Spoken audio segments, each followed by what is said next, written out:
Hello friends, how are you? I am fine here. আজকে আমরা speaking সেশনের day 1 হিসাবে ভিডিওটাকে রাখছি এবং এখানে আমরা শিখতে চলেছি how to introduce my self in front of a person. কেমন করে আমি নিজেকে ইন্ট্রোডিউস করব কারোর সামনে। এক্ষেত্রে I may be a student, আমি কোনো স্টুডেন্ট হতে পারি। I may be in a job interview, আমি কোনো জব ইন্টারভিউতে থাকতে পারি। প্রাইমারিলি আমি স্টুডেন্টদের জন্য বলছি, তারপরে আমি জব ইন্টারভিউতে কেমনভাবে বলা যেতে পারে সেটা আলোচনা করছি। ইন্ট্রোডাকশন কিন্তু খুব বেশি বড় হবে না, এটা স্মল হবে বাট ক্যাচি হবে। কিভাবে বলা যেতে পারে, আমি ইমাজিনারি একটা নাম, ক্লাস, স্কুল ধরেই করছি। এইভাবে বলা যেতে পারে, good morning sir, I thank you for giving me this opportunity to introduce myself. I am XY from Baguyati. I am 14 years old.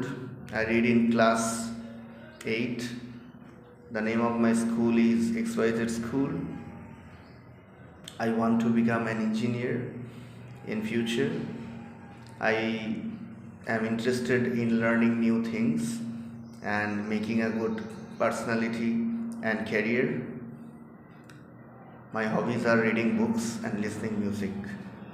ওকে, এইভাবে ছাত্রছাত্রীরা বলতে পারো। আর যদি কেউ জব ইন্টারভিউতে থাকো, কোনো গ্রোন আপ, তাহলে সে কীভাবে বলতে পারে?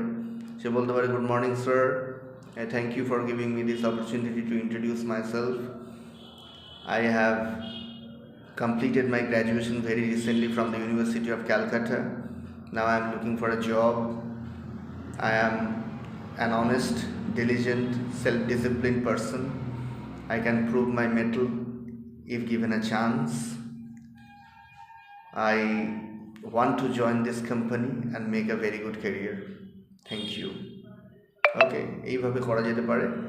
যেভাবে বললাম এইভাবে বাড়িতে দুই তরফেই বলছি, স্টুডেন্টরা এবং যারা জব অ্যাসপারেন্ট আছো তারা সবাই প্র্যাকটিস করো। স্পিচটাকে খুব সুন্দর করে তৈরি করো, বাড়িতে 3বার 4বার করে প্র্যাকটিস করো। কাউকে না পেলে মিররের সামনে দাঁড়িয়ে বলো, তোমার এক্সপ্রেশনটাও দেখো কীরকম লাগছে শুনতে বা দেখতে।